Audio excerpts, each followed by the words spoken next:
नमस्ते, मैं नियति कुमारी आज कृष्ण काव्य परंपरा में सूरदास के महत्व के विषय में बताऊंगी, जो उपशास्त्री के सिलेबस में संकलित है। सगुण भक्ति धारा की कृष्ण भक्ति शाखा के प्रतिनिधि कवि सूरदास जी का जन्म 1478 ईस्वी में दिल्ली के निकट सीही में हुआ था। ये वल्लभाचार्य के शिष्य थे, जिन्हें गोस्वामी विठलनाथ ने अष्टछाप में सम्मिलित किया। भक्त प्रवर सूरदास प्रारंभ से एक संत थे, जो सभी उपासना पद्धतियों भक्ति प्रणालियों को समान भाव से देखते थे। उनमें ईश्वर भक्ति के प्रति अनन्यता दिखाई देती है। मेरो मन अनंत कहाँ सुख पावे, जैसे उड़ी जहाज को पंछी पुनी जहाज पे आवे। कृष्ण काव्य के आधार ग्रंथ भागवत पुराण और महाभारत माने जाते हैं। संस्कृत साहित्य में सर्वप्रथम अश्वघोष के बुद्ध चरित्र में कृष्ण काव्य और कृष्ण लीला का उल्लेख है। हिंदी में कृष्ण काव्य के प्रवर्तन का श्रेय मैथिल कोकिल विद्यापति को जाता है, जिन्होंने गीत गोविंदकार जयदेव का अनुसरण करते हुए सरस मधुर शब्दावली में विद्यापति पदावली की रचना की, जिसमें राधा कृष्ण के प्रेम लीलाओं के मादक चित्र अंकित किए हैं। विद्यापति के उपरांत कृष्ण काव्य को दृढ़तर आयामों पर स्थापित करने का पूरा श्रेय अष्टछाप के प्रमुख कवि सूरदास को प्राप्त है, जिन्होंने भागवत पुराण को आधार बनाकर कृष्ण की बाल लीलाओं का बड़ा ही सुंदर वर्णन किया है। इनके ग्रंथ सूरसागर, साहित्य लहरी और सूरसारावली में कृष्ण की लीलाओं का विशेष रूप से उल्लेख किया गया है। ऐसा माना जाता है कि सूरदास जी ने 1.25 लाख पदों की रचना की। सूरदास ने जिस प्रकारों की पद रचना की, वे हिंदी जगत में बहुत नवीन न होते हुए भी विशेष नवीनता रखते हैं। कृष्ण का सूरदास में किसी तरह की प्रवृत्तियाँ विद्यमान है, वो जैसे कवि और भक्त, केवल भक्त और कथा गायक। जहाँ प्रेम का प्रसंग आता है वहाँ सूरदास कवि और भक्त है, और जहाँ आत्मनिवेदन का वेग तीव्र रहता है वहाँ वे भक्त है, और ब्रज की प्रेम लीलाओं के बाहर वे सर्वत्र कथा गायक है। तीसरी प्रवृत्ति के सूरदास मानो अपने स्थान से च्युत हो गए हैं, अपने क्षेत्र से निर्वासित हो गए। मानो ब्रज की बाहर की लीलाओं को गाते समय वे कहते कुछ और है और सोचते कुछ और। इन गानों के पीछे एक अस्पष्ट ध्वनि सी निकलती है, जैसे गा लो भाई यह भी भगवान की लीला है, अच्छा नहीं लगता तो क्या है, घी का लड्डू टेढ़ा भला। कृष्ण भक्ति परंपरा के कवियों में सूरदास का स्थान सर्वोपरि है। भक्त प्रवर सूरदास ने वात्सल्य भाव को भक्ति में उच्च स्थान दिया है। यशोदा कृष्ण संबंध की कथा को 2 भागों में उन्होंने विभक्त किया है, जब कृष्ण माता यशोदा के साथ ब्रज में थे और जब वे मथुरा चले गए। इनको क्रमशः संयोग और वियोग वात्सल्य कहा जाता है। सूरदास ने इन दोनों पक्षों का सुंदर चित्रण किया है। सूरदास जी ने बालक कृष्ण की रूप माधुरी का चित्रण बड़ी ही रुचि के साथ किया। ये चित्र बड़े ही स्वाभाविक और सजीव लगते हैं, अर्थात शोभित कर नवनीत लिए, घुट रेणु चलत रेणु तनु मंडित, मुख दधि लेप किए। सूरदास जी ने बाल मनोभावों के चित्रण में श्री कृष्ण के हृदयगत मनोभावों, बुद्धि चातुर्य, स्पर्धा, खीज, अपराध करके उसे छिपाने, उसके बारे में कुशलता से सफाई देने की प्रवृत्ति इत्यादि का वर्णन किया है।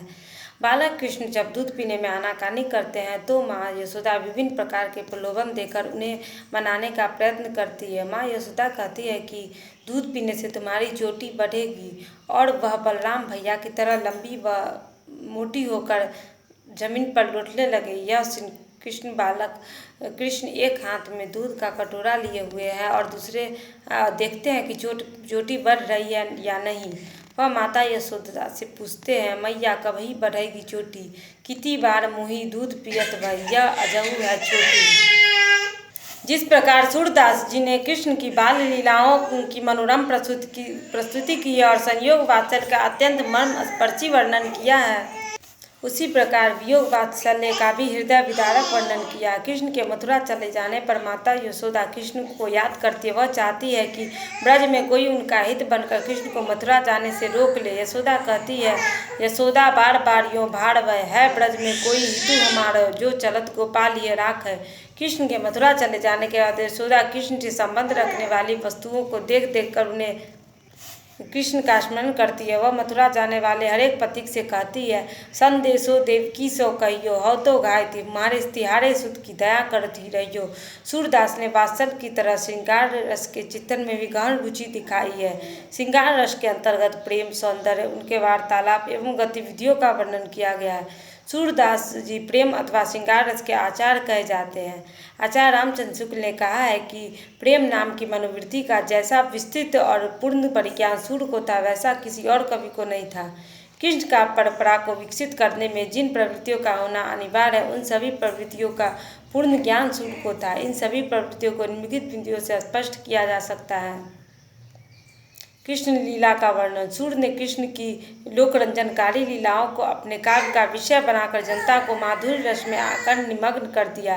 राधा कृष्ण की प्रेम लीलाओं को सूर्य ने इस प्रकार व्यक्त किया, धेनु दुहत अति ही रति बारी, एक धार दोहनी पहुँचावत, एक धार जब प्यारी ठारी। कृष्ण की प्रेम लीलाओं की प्रवृत्ति कालीन साहित्य में लौकिक श्रृंगार की प्रचुरता का कारण बनी, ऐसा अनुमान लगाया जा सकता है। प्रेम लक्षणा भक्ति। श्री कृष्ण के प्रेममयी मधुर रस से ओतप्रोत छवि को अपने काव्य का विषय बनाकर सूर्य ने प्रेम तत्व का विशद निरूपण किया। सूर्य ने वात्सल्य, शक और माधुर्य के क्षेत्र में प्रेम लीलाओं, कृष्ण लीलाओं का गान करते हुए अपनी भक्ति का परिचय दिया। आगे उन्होंने सौंदर्य चित्रण का वर्णन किया। सूर्य ने बाल सौंदर्य की झांकी अंकित करने के साथ साथ राधा कृष्ण के किशोर सौंदर्य का भी हृदयग्राही वर्णन किया है। इतना ही नहीं, ब्रज भूमि की सुषमा का चित्रण भी कृष्ण काव्य में देखा जा सकता है। कृष्ण के सौंदर्य मंडित शरीर का वर्णन इस प्रकार किया गया, किलकत कान घुटुमनि आवत, मणिमय कनक कनंद के आंगन, बिंब पकड़ी वह धावत। सूरदास ने प्रकृति चित्रण का भी वर्णन किया। राधा कृष्ण के सौंदर्य के साथ साथ उनकी विहार स्थली ब्रज भूमि की अनंत सुषमा का निरूपण भी किया गया है। रस योजना। कृष्ण काव्य में वात्सल्य एवं श्रृंगार रस की प्रधानता है। मैया मैं नहीं माखन खायो तथा मैया कभी बढ़ेगी चोटी जैसे पदों का माधुर्य सूर्य के वात्सल्य वर्णन की विशेषताओं को उजागर करने में पूर्ण समर्थ है। रीति तत्व का समावेश। सूरदास ने साहित्य लहरी में नायिका भेद एवं अलंकार वर्णन किया है।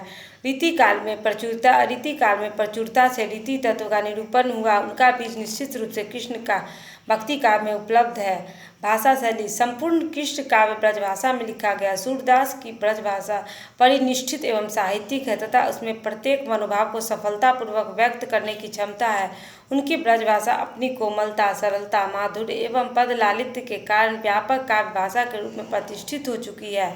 सूरदास ने अलंकार और छंदों का भी प्रयोग किया है, जैसे नंददास, रसखान एवं मीरा। कृष्ण भक्त कवियों में सूरदास जी अग्रगण्य हैं। इनके काव्यों में अलंकारों की मनोहारी सुषमा देखी जा सकती है।